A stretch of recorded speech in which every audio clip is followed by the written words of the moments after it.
Good afternoon, good morning, colleague, wherever you are. My name is Professor Chesa. I work as a senior specialist food trade policy within AGRA, and I'm going to serve as your moderator today. I'll start off by just introducing why we have this session, which is a very critical session given what the world is going through at the moment. We'll be discussing the notion of food reserves.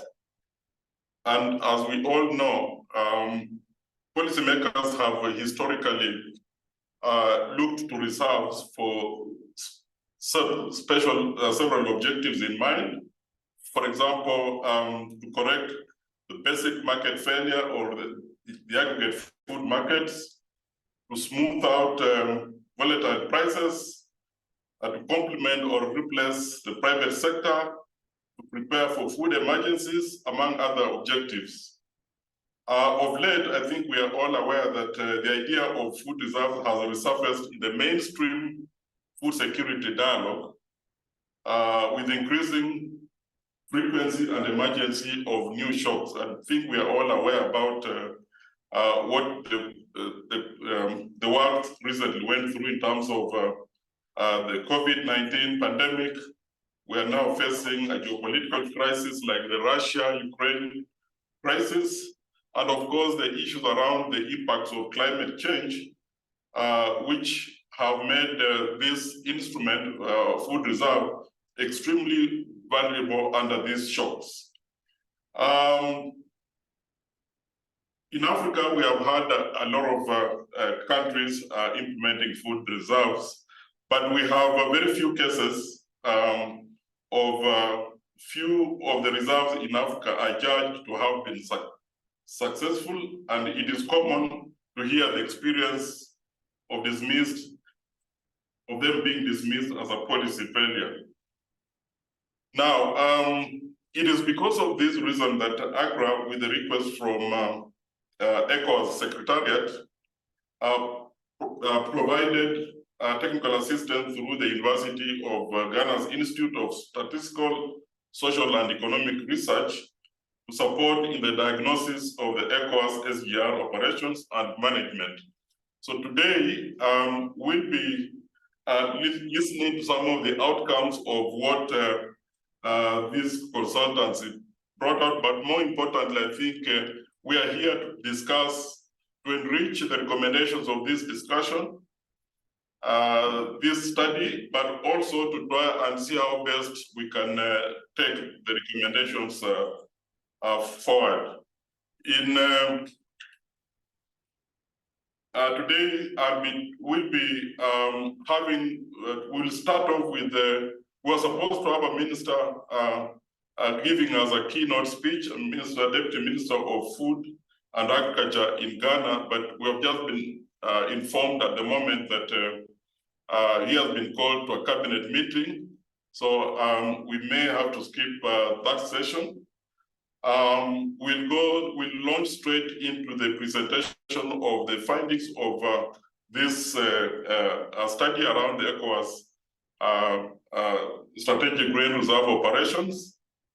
But more importantly, we have a panel of discussions to give us some insights in terms of what is happening. We had arranged quite a few panelists here. I don't know if they're all online. We had supposed to have Alain Traore, who is the Director of Agriculture and Rural Development within ECOWAS. We have Watipaso Kandawire, who is the Regional Food Markets Advisor under FCDO. We have somebody from ESOP private sector. ESOP is a big organization which trades in commercial quantities of grains in Burkina Faso. And we also have Kofi Amankwa, who is supposed to be the Deputy CEO of Ghana Power Company, but I understand that he may not be able to participate, but sent a representative who will see whether they'll be joining in. Without much ado, I would like to invite the representative of University of Ghana, who is Dr. Andrew Ajay Holmes, to run us through this presentation in terms of the key findings and some of the recommendations.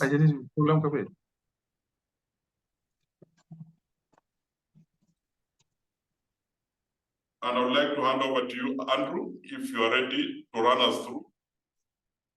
Then we'll be followed by panel discussions around some of these issues. Over. All right, thank you very much, Protas. And in the interest of time, I zoom straight into the assignment. This afternoon, I argue that despite elaborate effort by the ECOWAS sub-region to establish and implement a strategic grain reserve, which seeks to ensure price stability and food security in the last 10 to 12 years, we have not entirely been able to address those two issues squarely, especially in the face of shocks. The counter argument may be that the recent shocks we have faced are not standard in nature, and perhaps that is why the efforts which have been put in place could not support us during COVID, during times where there were droughts, and more recently through the Russian-Ukraine war times. In the interest of these happenings, we make 3 or so suggestions. We suggest that in moving forward, the approach for implementing the SGR may need to be modified. First, we need to rethink the concentration on the national level or the second level line of defense and pay more attention to the first line of defense. So instead of investing on national stocks, it is important that we invest more in community stocks. Second, we need to also pay attention to the cost, which is which comes to us through post-harvest losses, to the extent that we lose about 10 to 20% of our grain produced. And if we can address that, then we should certainly have something to store. Finally, to get the private sector on board, 2 things need to change. First, if government buys from the private sector, we definitely need to pay on time. Second, we need to build trust between the private sector who procure and store produce and the farmers who produce it, as well as the banks or the financial institutions from whom they get financial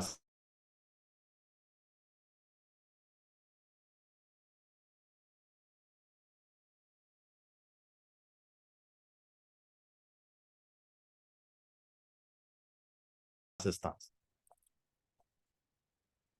So as Protas mentioned, we know that in the last 10 years or so, ECOWAS has attempted to build strategic stocks after the 2008 food crisis.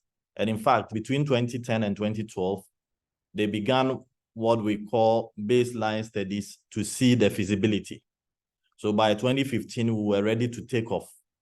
And around 2017, the strategic stocks began to take produce for storage. 4 or 5 countries have donated space for these storage: Nigeria, Ghana, Burkina Faso, Mali, and Niger. And so far, some food is being stored there. Although some achievements have been made, including support of some countries during trying times, there are still critical challenges, which includes inability of countries to send to the ECOWAS stocks 5% of their national stocks. That has not happened. There are also challenges with information sharing, making it impossible for ECOWAS to plan. and address food insecurity situations. There is also difficulty in monitoring if what ECOWAS or the strategic grain reserve provides for communities actually get to them. So to be able to understand and prepare us to address some of these issues, we go back to those who did the feasibility studies. They first of all took a look at the crop calendars then and made sure that they understood it so we can plan our purchases. So today I'll try and see if there have been changes to these crop calendars, especially in a space where we observe a lot of climate change. They also took a look at what the food security situation is. So the question is, in the last 12 years or so, has the West African sub-region become more food secured? We will look at that. To the extent that movement of food from one country to the other would have to happen if we need to store in certain strategic places. If there are issues with how to move goods across borders, then we are also going to face some challenges. To be able to understand and move forward in a more technical way, we also examine an economic model which tries to estimate how much grains ECOWAS should store if we are going to stabilize prices and also secure the food needs of our people. So primarily, I would say that the seasonal calendars have not changed much, despite some level of climate change in some of these countries. However, we know that prices have shot a bit, and it's become a challenge. Over time, we are seeing prices of food go up, even in the French-speaking countries where currency is relatively stable. The question is, why is that happening? Despite increases in the cereal production per capita, especially in places like Mali, Guinea, Ghana, and places like even Guinea-Bissau, we've seen some improvements. So why is it that we are producing a bit more and yet there are food security issues and prices are also going up? We also observe significant increases in the number of violent events which prevent farmers from going to their farms to work, which prevents movement of food to market centers, etc. So all these are contributing to the challenges that the agricultural sector face and the grains or the cereals in particular. Between 2010 and 2018, generally there was a decline in the level of floods and drought and the number of people who were affected by it. But in 2020, there was a huge spike in drought. And for some countries also, they saw significant levels of drought scattered across their countries. And that also impacted the farming system. To the extent that we are seeing shocks in prices, shocks in the environment, there is an effect on the number of people who have become malnourished because of the prices of food or the inaccessibility of food or the unavailability of food. More importantly, we see a lot of West African countries getting more of their population moving into the crisis stage of food insecurity.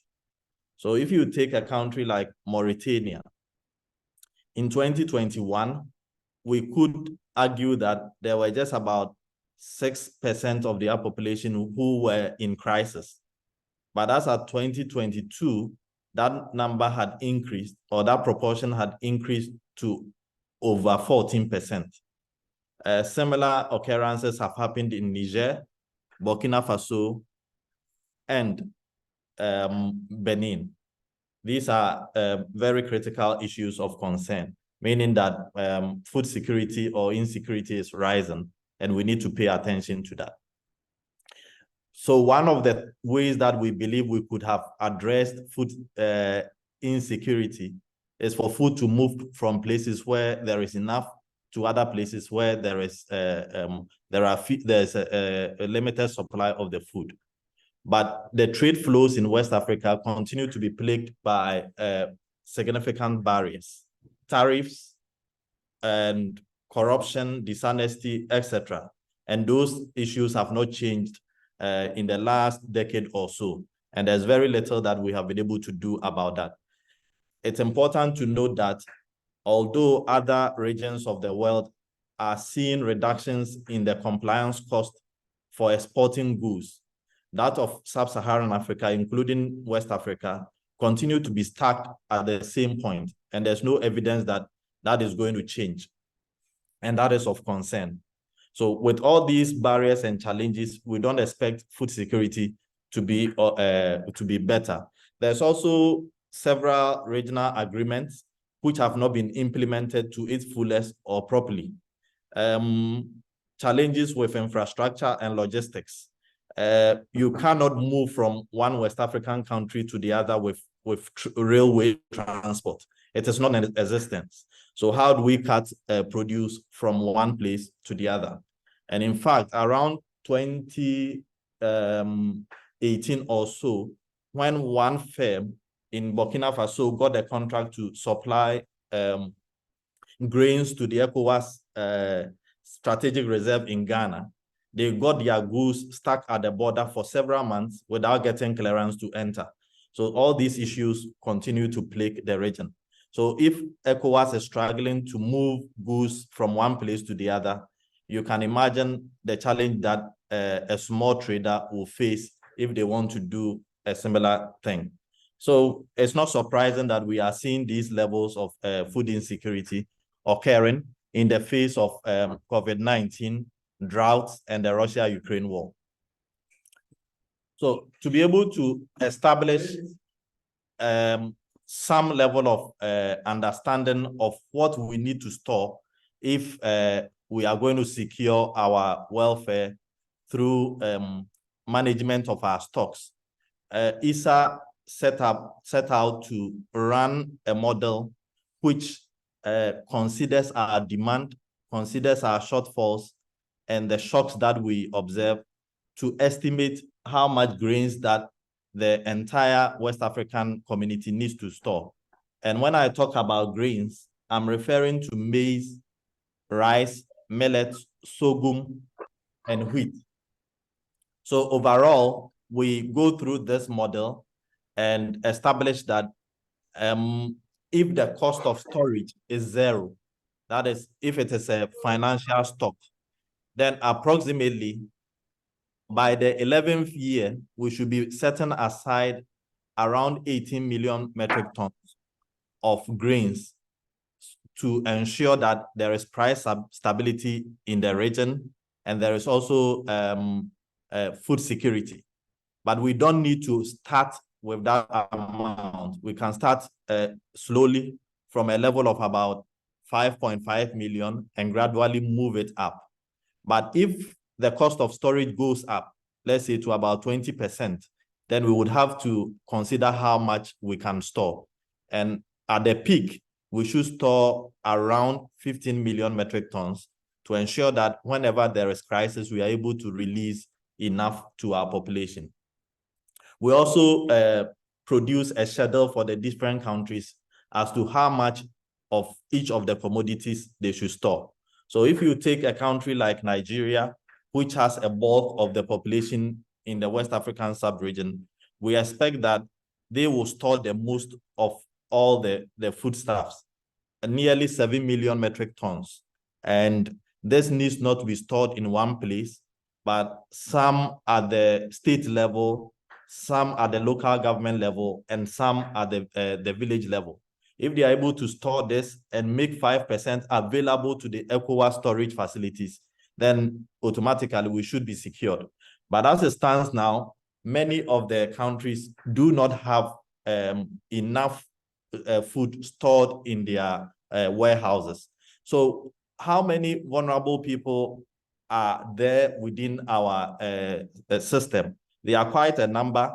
And for instance, if you take Nigeria, if they store 7 million metric tons, they should also be aware that each year they will require something around 600,000 tons to meet the needs of people who are vulnerable. People who cannot plant because the weather was bad, people who cannot plant because they are invalid, etc., and they need support. People who cannot plant because of security issues.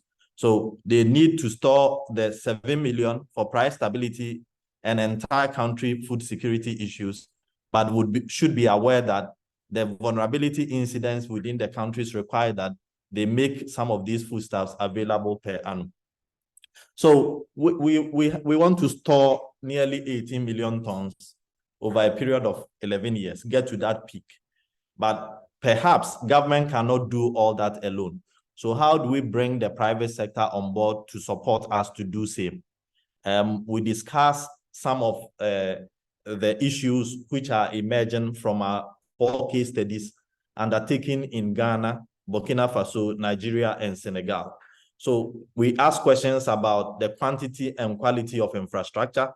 We ask questions about labor and capital availability.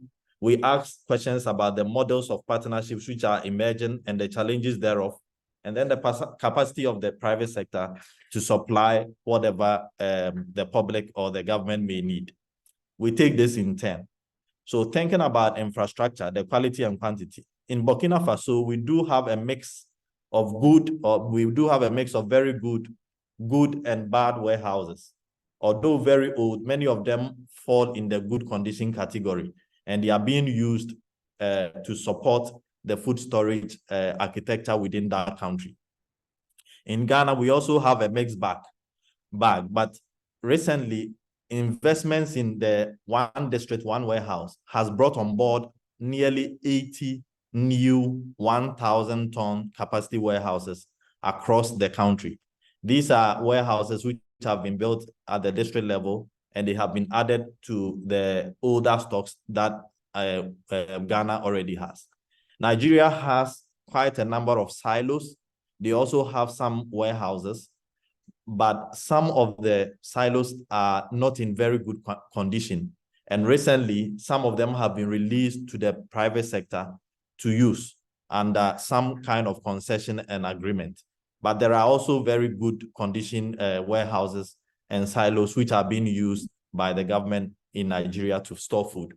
In Senegal, they do have a significant number of warehouses which are also in good condition, but they are not being fully utilized because they are now thinking more about making money available whenever there is the need, and then they import whatever they may need to support their local demands. So how are these warehouses distributed? For all the 4 countries, we see a fair distribution of these warehouses across the country. Although looks to me that as you move further away from the main cities, the warehouses seem not to be as good as those which are in the capital towns or the major economic centers. And that perhaps should be expected. So these are some of the warehouses we find in Burkina Faso. Some of them are very new, some are old, and there are also others which are old but have been renovated. In the Ghanaian case, we also have the warehouses spread across the country controlled by government. Aside from government, private sector also controls a number of these warehouses, and to a large extent, some are in good condition, especially those in the hands of the private sector.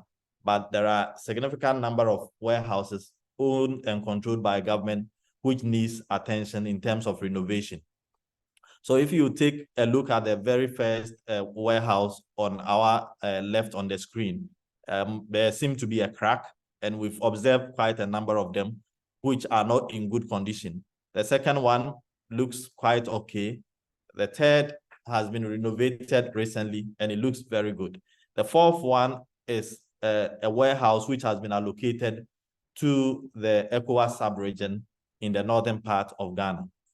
If you come to Nigeria, they also do have well-distributed number of warehouses, and some of these warehouses are quite big. They range from 10,000 metric tons to over 100,000 metric tons. So they are quite large, and they are well distributed. some of the warehouses, especially those in Kano, which are being used by the ECOWAS to store food on behalf of the sub-region, are quite new, well-maintained, and the way things are done there looks very modern and protect the food which is stored there. The warehouses in Senegal doesn't seem to go very far away from the coast. There are fewer as you move away from the coast, but these warehouses are not being utilized fully now, since they now think more of imports and to support whatever needs they may have. So these are the warehouses which we find in Senegal. They look good, but they are not used throughout the year. They are only used to temporarily store food which has been supplied by the private sector to government for interventions. So these are how they look like. So maybe one of us would want to know if we want to renovate some of these warehouses, especially those which are dilapidated, how much will it cost? So we did estimations using Evalua, who visited the sites, and I give you a gist of what you can find in the report. So on average, per square meter, we will require about $50 to bring them up to speed. And this could also range from between $25 and $85. The cost of renovation seems to be higher in Burkina Faso on average than in Ghana. So what kind of storage system or management is being used in these countries? If you go to Burkina Faso, the main government institution responsible for managing or controlling the storage architecture is SONAGES.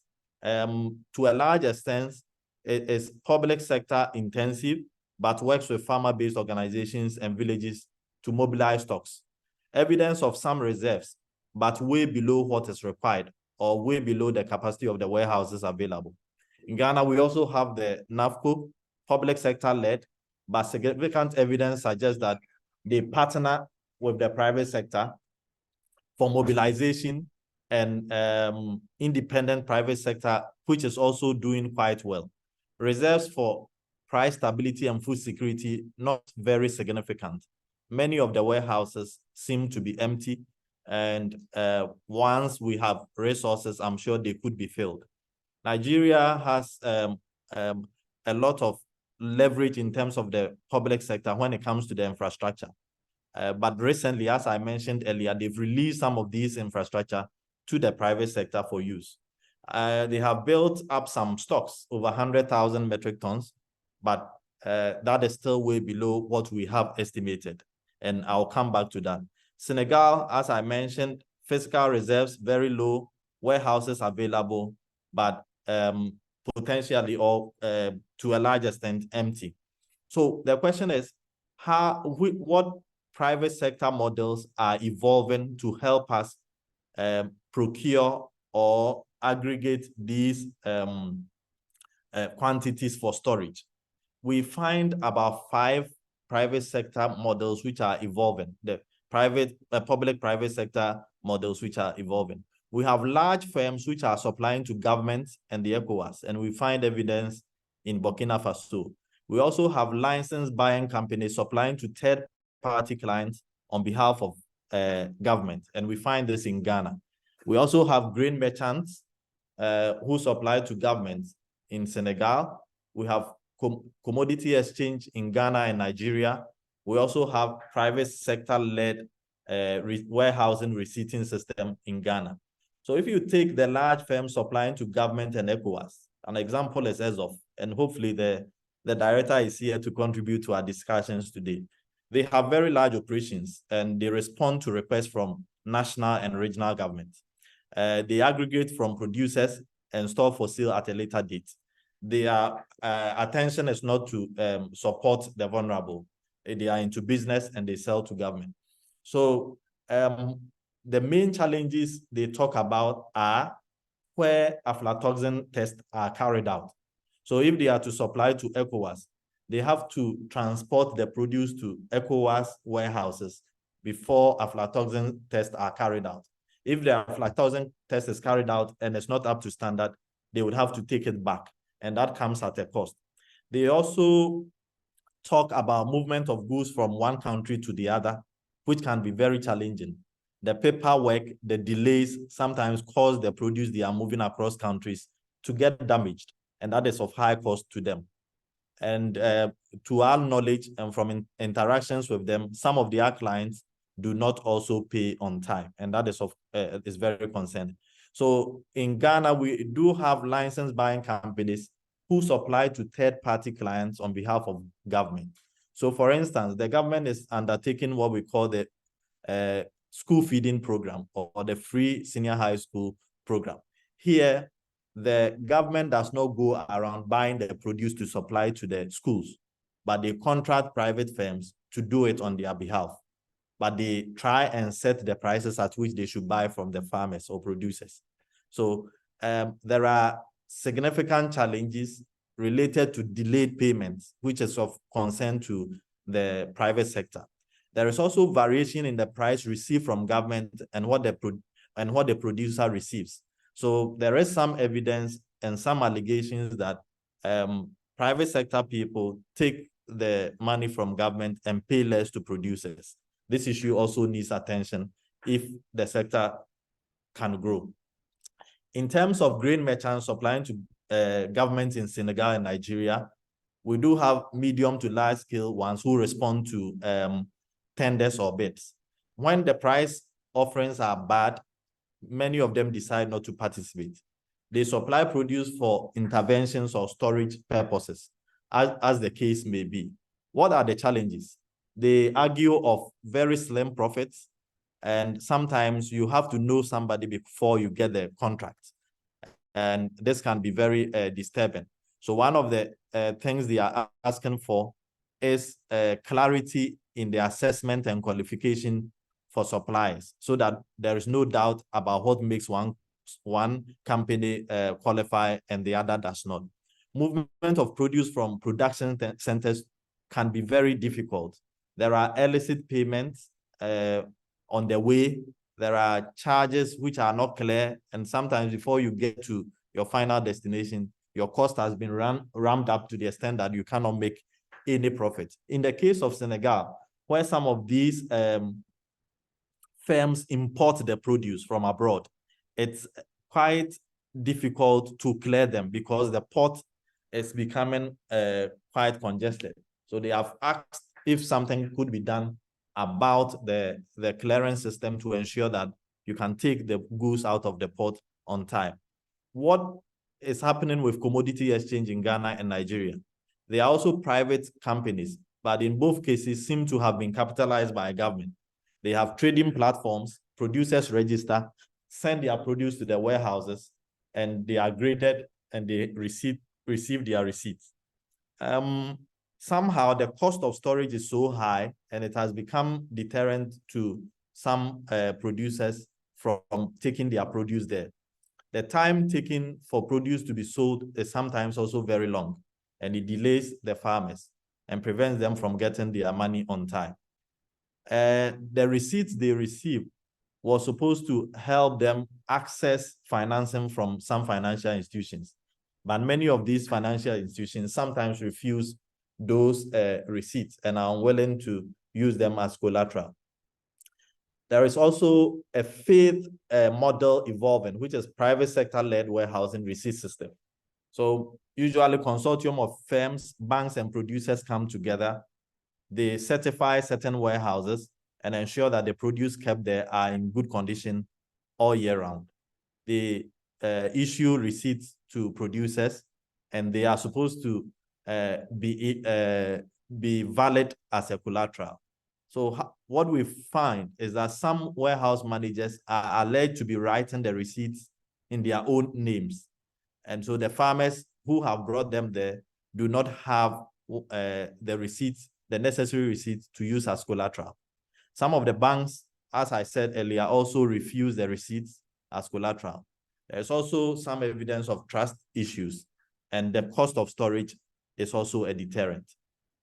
What conclusions do I draw here? We suggest that some progress have been made by the SGR, especially in laying the architecture for change. And in fact, some progress has been made in terms of production, but post-harvest losses persist. Shocks, including price, climatic, and security issues, have deteriorated.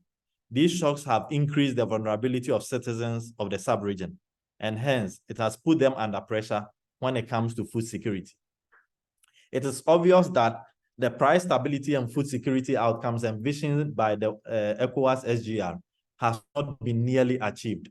Storage infrastructure at the national level are not in short supply, but they are not in good shape and are largely empty. Trade barriers continue to persist and prevent free movement of produce. There is therefore the need to potentially rethink the approach. Private sector partnerships have been bedeviled with trust issues and timely payments. All these need attention.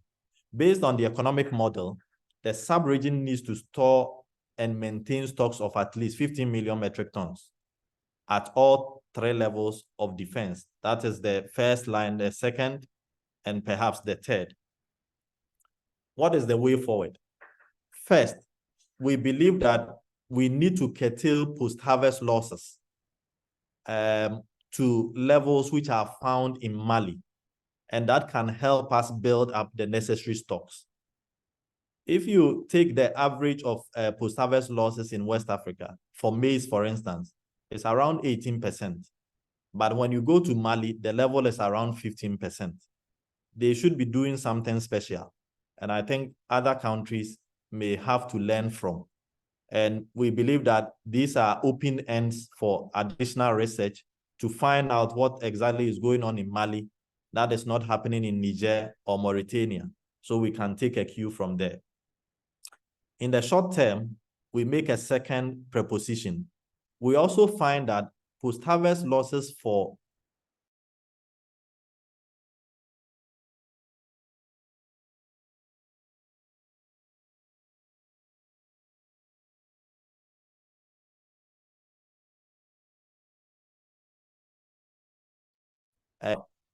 food security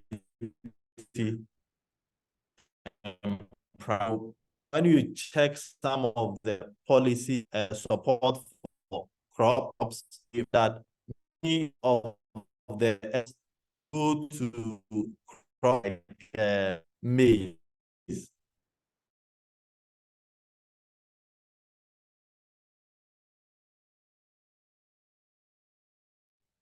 We need to expand the dialogue on trade barriers, including those issues which we've been talking about, where people take illegal fees when we get to the borders. And to share an experience, even we as researchers traveling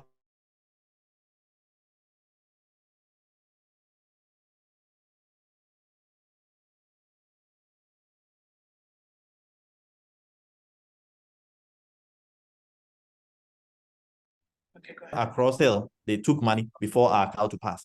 So dialogue needs to go on. To make partnership. A few minutes, eh? We're giving you 3 more minutes to wind up. I'll do that in a minute. So to make partnerships with the private sector work, governments should endeavor to pay them on time and ensure that the rules for qualifying them are adhered to. In the long term, we believe that instead of building large warehouses located in central places, a second line of defense, as a second line of defense, we should consider smaller warehouses in the communities. So Ghana has built, let's say, 1,000-ton warehouse in one town, in one district. We could divide that 1,000-ton into 20 small units of 50, very close to the communities, and they can manage that. People don't have to travel long distance to go and store, and that will be very helpful. So overall, I re-emphasize the point that, yes, the ECOWAS SGR has supported the design of an architecture for change. But after 5 to 7 years of implementation, in the face of shocks, we couldn't survive as much as we expected, which means that maybe there are things that we need to change. And these things include the way we deal with the private sector, the kind of investments we are making in warehouses and the sizes, and the sharing of information across countries to ensure that whenever we need to prepare, we are able to prepare on time. Thank you very much. Thanks, Andrew. You will agree with me that Andrew has given us a lot of information in terms of issues around strategic grain reserve in West Africa. He has touched on a number of issues, some of the challenges that face the strategic grain reserve, but also provided some way forward in terms of what needs to be done to contribute to the optimization of the strategic grain reserve. Some of the challenges he has mentioned, of course, relate to issues around the infrastructure, issues around funding constraints, issues around inadequate monitoring and management, issues around inventory management, information sharing, trade barriers and lack of implementation of the regional trade agreements. He has also touched on issues around regional coordination, which is suboptimal, but he has also provided what we think should be done to try to optimize the strategic result from capacity building, diversifying stocks, if you may refer to that, building early warning systems, information and data informations, issues around research and technology, for example, how can we improve the inventory management, and obviously a very critical point is the issues around regional integration, which he has talked about. We have a number of questions for you, Andrew, in the chat box, and I'll read out a few. You may probably just take a few minutes to respond to others, and where their comments is just to acknowledge the same. One of the questions is, do countries have budgets for buffer stocks, and what percentage of the marketable surplus of regional production can government budgets purchase or store? You got that one? The other question relates to issues in Ghana. For example, we are saying that food security planning is expected to be decentralized at the MMDA level.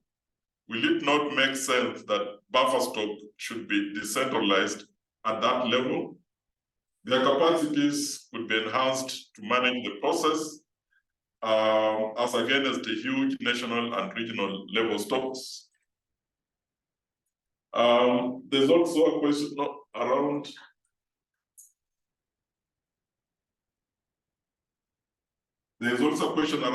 what about the tariff and non-tariff challenges? Improving storage facilities without enabling trade flow will just increase storage costs and also post-harvest losses.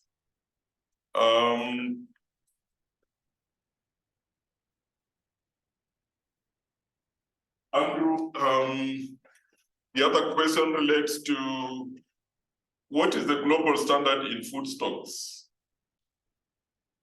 by countries or by regional blocks? Are there no national security concerns issues over data on national food stocks? Do we have data on food stocks on all countries globally? Another question is around the price stability. Price stability, we are told, is a function of demand and supply dynamics. Should our macroeconomic be the focus for food price stability instead of flooding the market with foodstuff to lower food prices? What are the main factors that cause the cost of transport to be high in sub-Saharan Africa? Is there any role that AGRA is playing to advocate to African countries to speed up their adhesion to the common market as one of the solutions? Yes, please. Maybe if I get the chance to address some, because once they become so many, I can. Okay, I think in the interest of time, you'll try to address this after we have had a panel discussion. I think that will also give you time to go through some of them, as you can flip them through the chat as well. If that is okay, then we can proceed to the panel discussion. As I mentioned, we're expecting 4 panelists. I think so far I'm aware of only 2. Watipaso Kandawire of FCDO, who's a development partner, as well as a representative from ESOF, a commodity organization, a commercial commodity trading organization from Burkina Faso that Andrew referred to.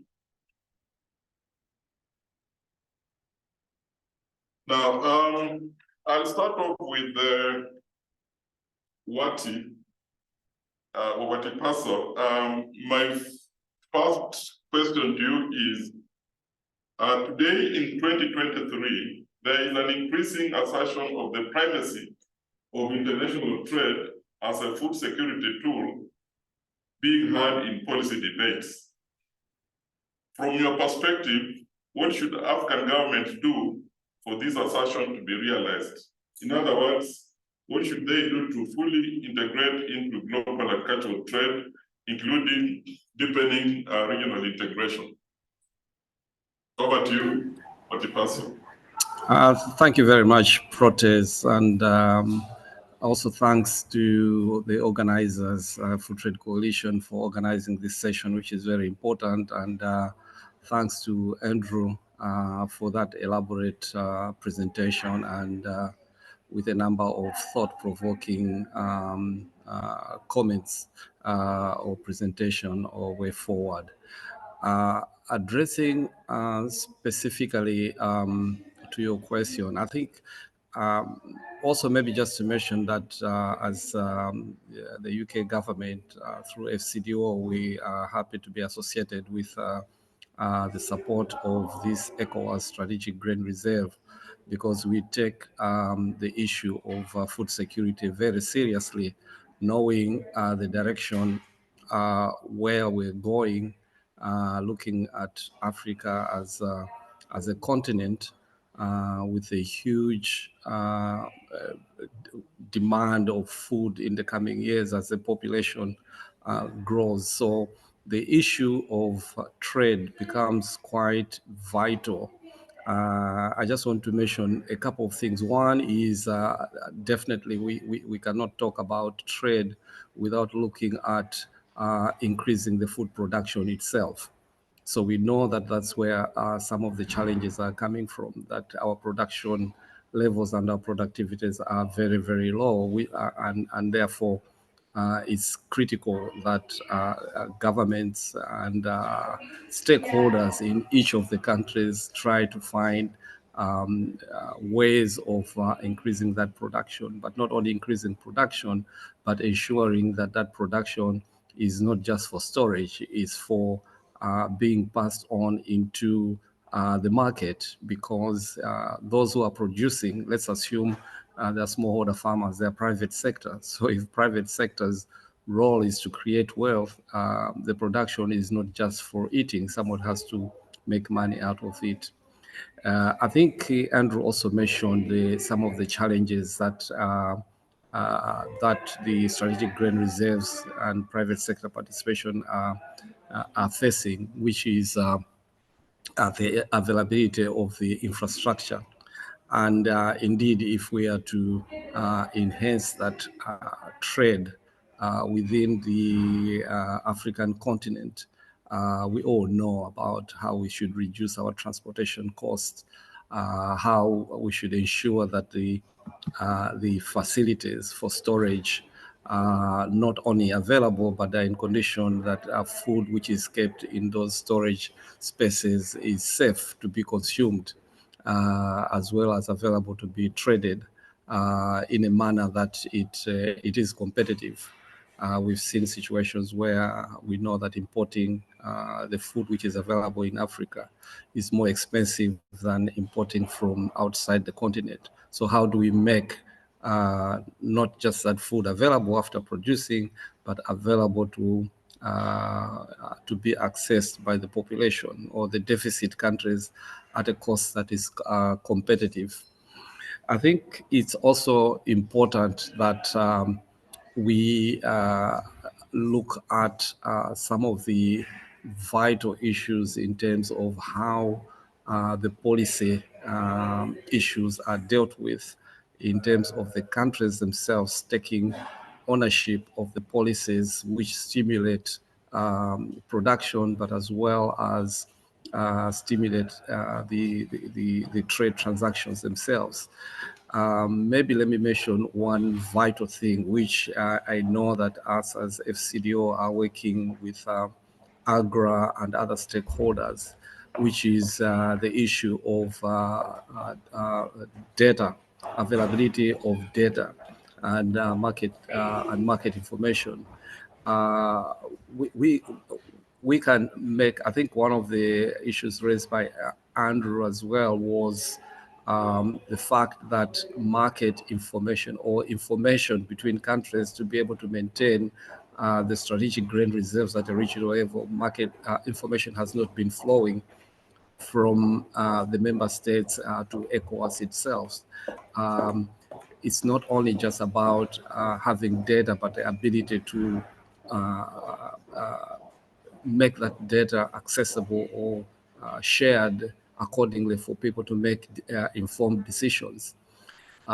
We, as FCDO, are not working in West Africa, but in East Africa with AGRA. As some of you may know, we are supporting with other partners like USAID and Gates Foundation, supporting the issue of regional food balance sheets.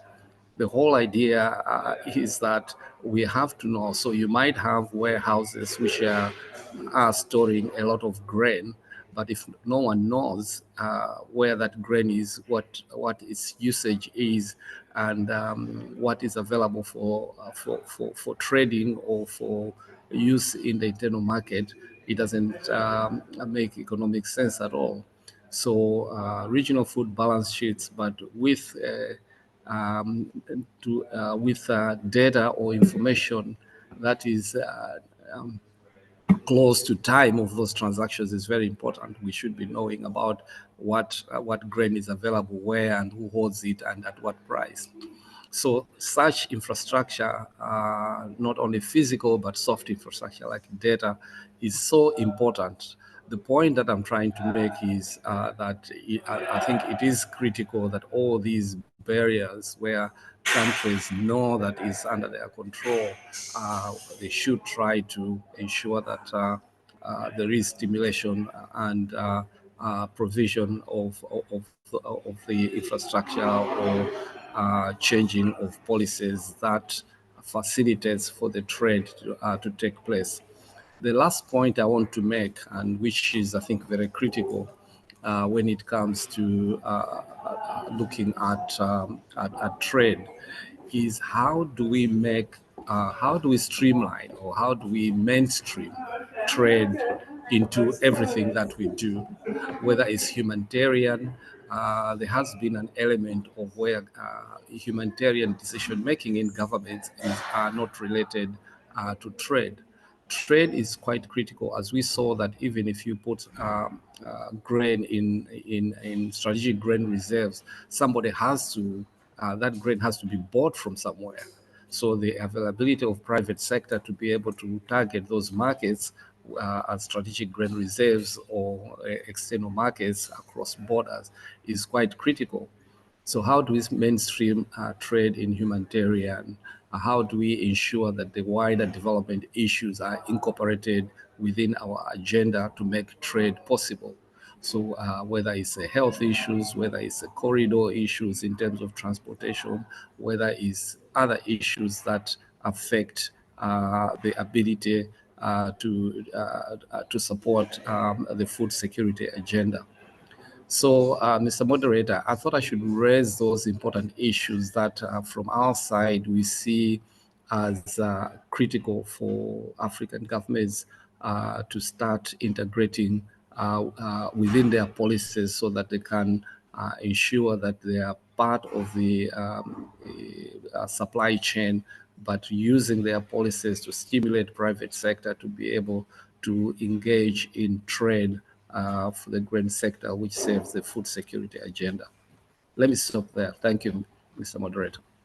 No, thank you, Wati. I'll get it back to you again, but you raise very pertinent issues. You talk of, we have to be able to increase production and productivity to have credible surplus. We have to be able to have the right infrastructure. We must be able to have information and data to support decision making, and that means investing in systems that generate that information, which your organization as FCDO together with other development partners are working on with the AGRA to try to just do that. But more importantly, you say that trade being very important is that even with the operations of the strategic grain reserves, I think what is important is that they should not be able to crowd out the private sector, because these are the trade practitioners, and they should be supported in terms of a very clear, predictable environment under which they are able to perform their role as trade practitioners. I think for those of you who have questions, you can again write them under the chat or the Q&A session. But I want to move on to another panelist, and this is from the private sector. This is ESOF, which, as we said earlier, is a commercial commodity trading organization based in Burkina Faso.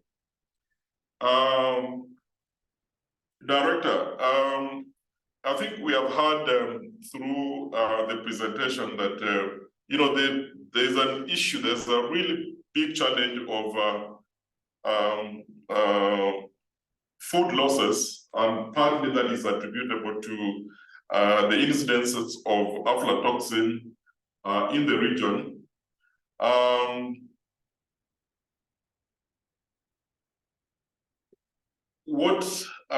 What do you think should be done within the sub-region to successfully take on these aflatoxin and mycotoxin issues? Because we have seen it's a major challenge in the region. From your own perspective, the private sector. Over to you, Director.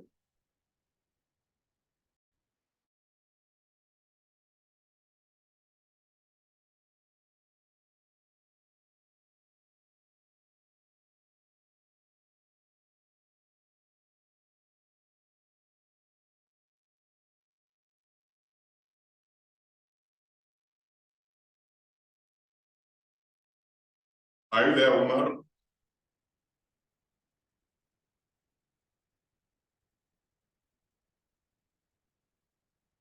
It seems we have lost Omar.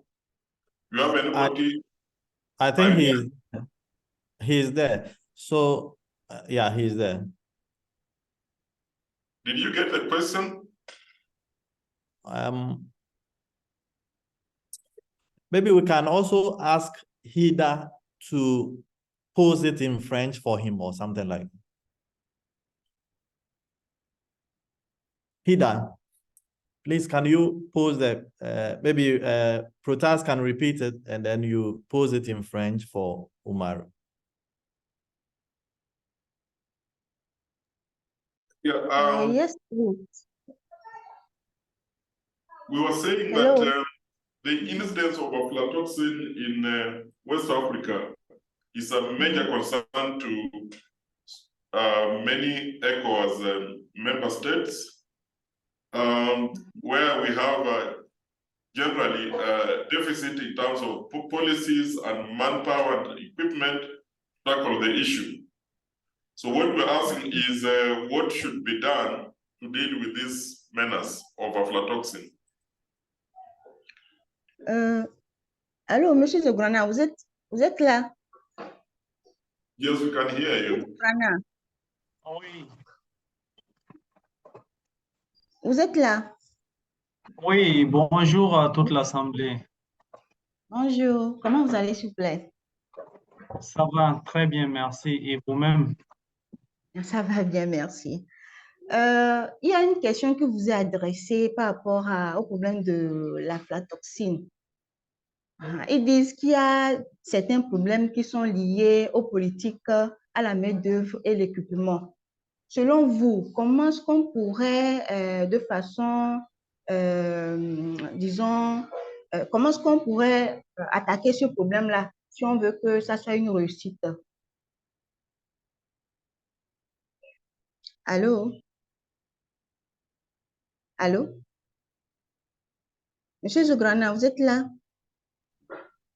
Oui, Allô? un instant, s'il vous plaît. D'accord.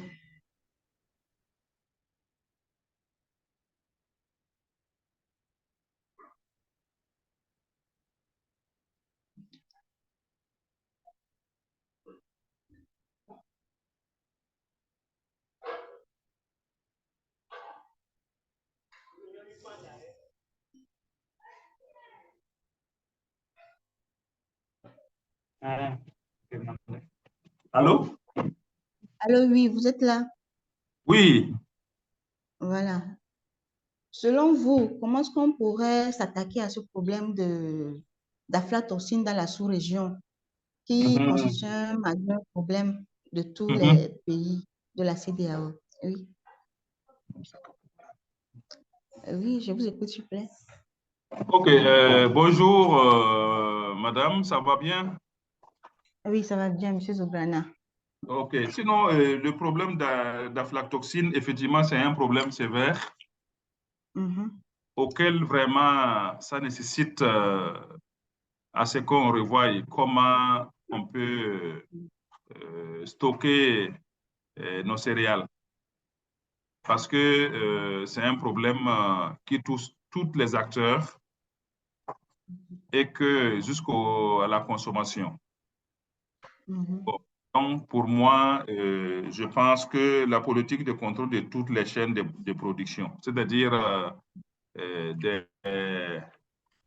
même à partir du champ, il faut qu'on essaye de voir comment faire récolter les céréales, et comment les stocker,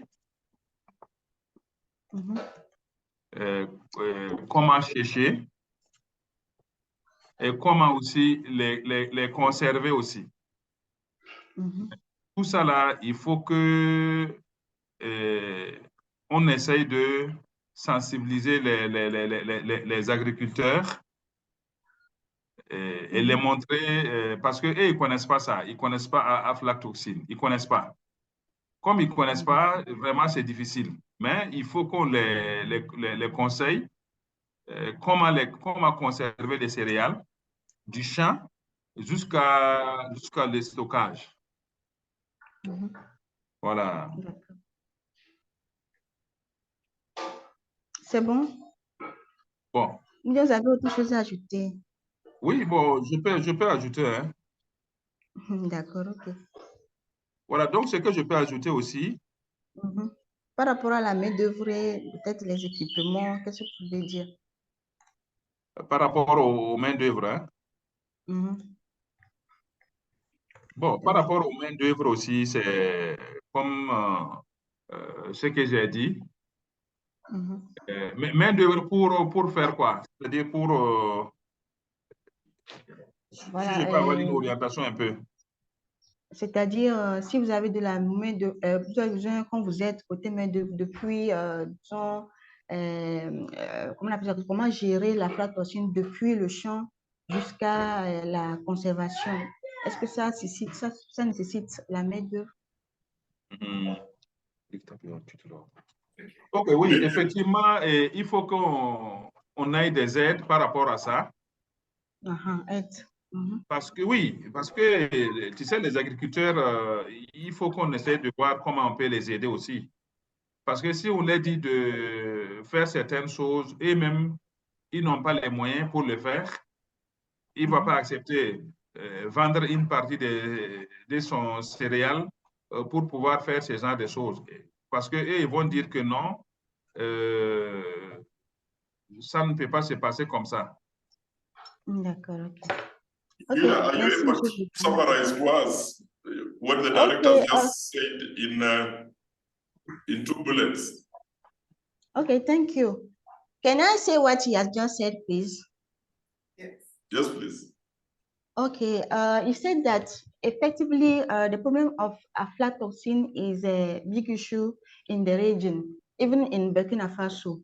And the problem of harvest loss is a major problem because farmers don't know exactly what is aflatoxin. So there is a need to maybe implement some policies that can maybe allow farmers to better understand what is aflatoxin and what are problems that, let's say, farmers could have when they, for example, harvest or are trying to conserve the grains.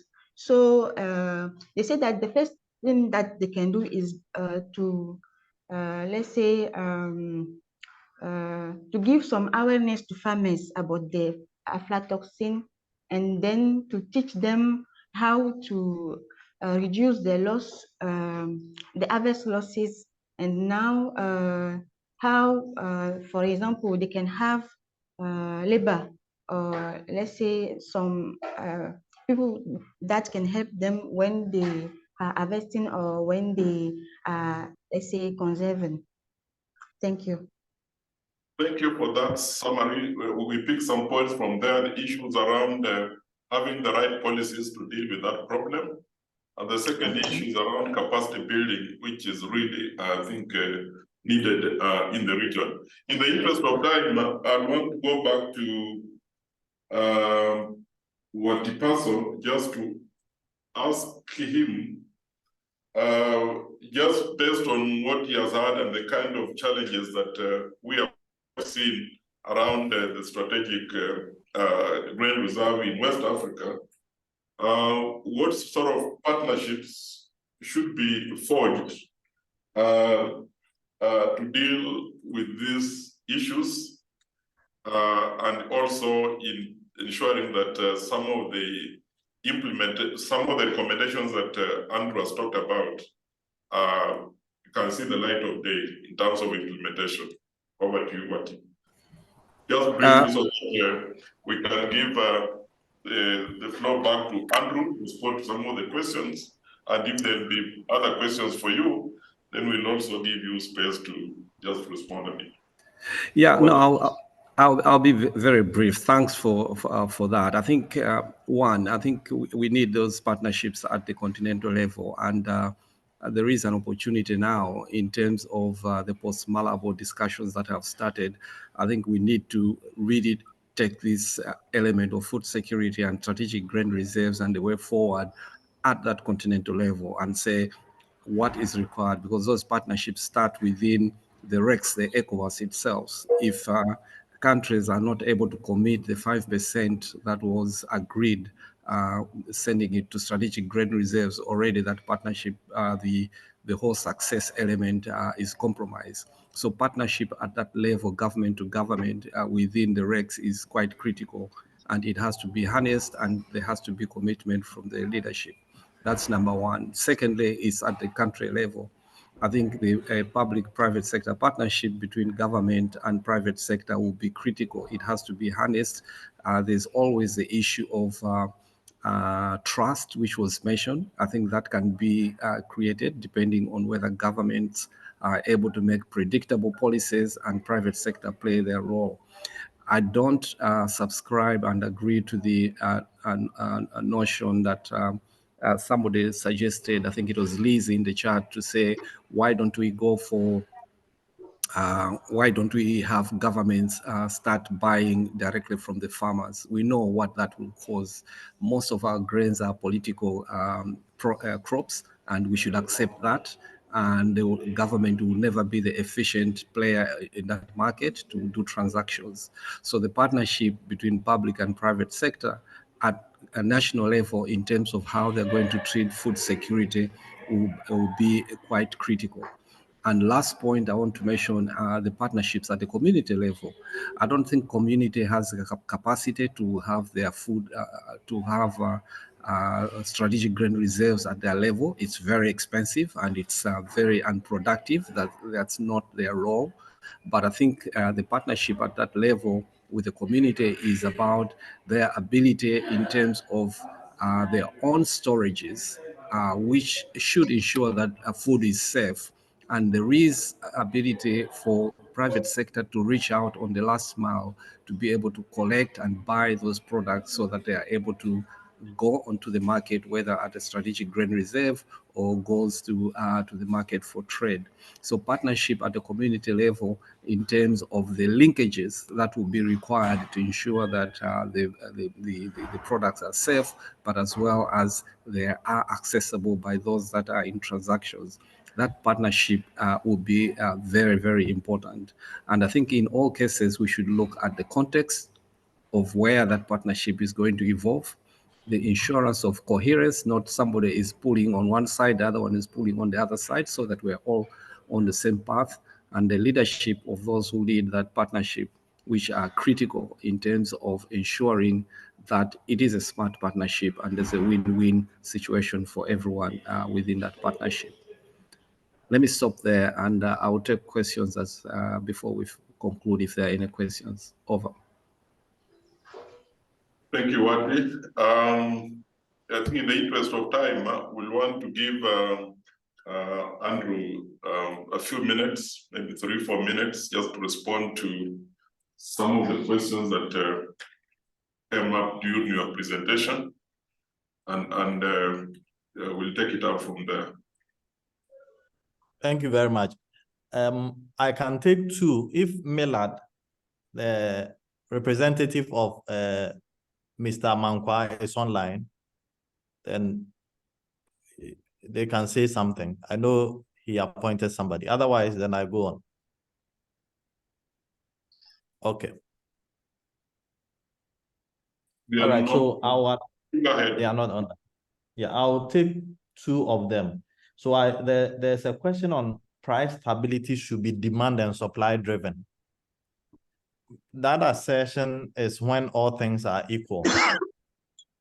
But in cases where we know there are climatic shocks, security shocks, and all other, you cannot leave everything to the market forces. You have to intervene sometimes. So the grain reserve comes in when the market fails. And so when the market failed in 2020, we didn't have adequate storage. And that is why prices went up so high. So we need to take a look at that. The second point is whether governments have budgets. For many of the countries, maybe aside from Senegal, which has put herself up as willing to purchase from abroad when there are shortages. For the other places, they do have some budgets, but it's usually inadequate. And I think we need to pay attention to that. Final point is on the decentralization. What we are seeing is that the warehouses which have been built at the national level, at the district level, they are usually empty. But when you go closer to the communities, the small warehouses which are there, they are the ones which are filled. So in a situation where our resources are limited, I see no reason why we should get warehouses which are mere monuments and are not being used. If you take Ghana's case, cocoa has disappeared in a number of regions. And there are a lot of old warehouses which were being used by the cocoa board, the cocoa marketing company. If indeed we are looking for places to store, those warehouses can be brought up to speed. So sometimes our haste in building new warehouses may be justified, but in many cases, they end up being places where we don't find the grains. That is why we are asking that if there is any support to be given to the communities, so they build smaller warehouses, it might be a more effective way of distributing the 15 million tons or so across the country, so we can draw on them. It saves us transportation cost. We can reach out to it in terms of crisis very, very quickly. And that is our point there. Thank you very much. Thank you.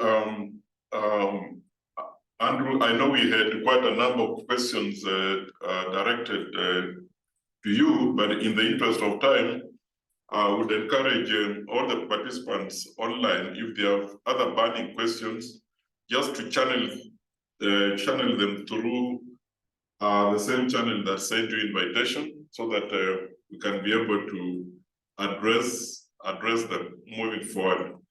At this juncture, I would like to invite AGRA's Director for Inclusive Markets, Trade and Finance to close us out. This is Daniel Jiwa. Over to you, Daniel. Thank you, Protes. Thank you, Andrew, and all the panelists, FCDO, Mr. Mkandawire, and of course the private sector representative from West Africa for the amazing webinar that we had here. Let me also extend appreciation to all the attendees, participants that joined us for a whole 1 hour plus engagement. I've seen a number of really important partners, stakeholders, and organizations. I can't even mention all of them, but I was taking down notes on the private sector that were in the room, government officials, and other agencies. Truly appreciate. I think it was really an active engagement session on this important topic. I don't need to repeat everything that has been said. We could emphasize a few areas as to how we grow this work, how we ensure that as Africa we are really thinking about how we create a more resilient food system in the continent. And I think the example that ECOWAS has taken to try and put the framework in place around how governments and private sector need to work together in putting together a strategic food reserve for the continent, owing to the spaces that are really perennially exposed to food security and other shocks. I think is commendable. I mean, what is the question here is whether this is happening in the right fashion, whether we can learn some lessons and improve in certain areas. And the answer is yes. Perhaps we need to build in more data and analytics, information, early warning, strengthen that angle to ensure that decisions are made more realistically. Perhaps we need to strengthen the partnerships angle of things. I heard from our speakers and panelists how these partnerships can happen and at how many levels, at continental level, but importantly also at country level, and ensuring that everybody plays their role. The public sector to create the environment for private sector to really then invest in the necessary spaces. We've seen comments in the chat box that of course question some of the findings, and I think we should continue engaging on some of these, where we're saying, well, private sector is available, they have all the infrastructure and facilities to participate, but it doesn't seem like the public sector is extending itself long enough to ensure that this private sector can participate more effectively. So these are still questions that continue to go on and need answers from us. But I think what I take home from all of this interaction is now what happens from today. Where do we take this work to? And I think this is a question to everyone, including some of us who are in the audience, to just show up your hand and say, we are in this space, we work in this area, and I think we want to participate. Like I mentioned in the chat box, we have a live platform, Food Trade Coalition for Africa, where these issues are discussed more intimately and where we bring in donors as well as private sector investors to see how we can coordinate our interventions and investments. If you show up your hand and show up your role in this space and how we can improve in this framework and mechanism, I think we are happy to take this kind of work forward with you. And the email to Mumbi should help us continue to work together. So like I mentioned, Protest, I don't have to repeat everything. I think everything has been said. We look forward to sharing a report with everyone here and then take forward the recommendations, in particular how we work together and try and address the gaps that have been highlighted. As AGRA, I extend thanks from the president of the organization and of course the steering committee of the Food Trade Coalition to everyone once again, and see you soon. Over to you, Protest.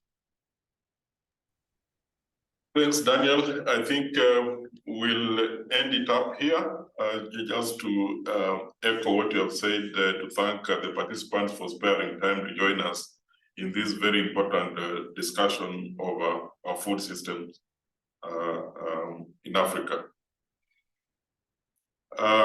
Thank you all, and have a good evening, good afternoon, good morning, wherever you are. Thank you very much. Bye-bye.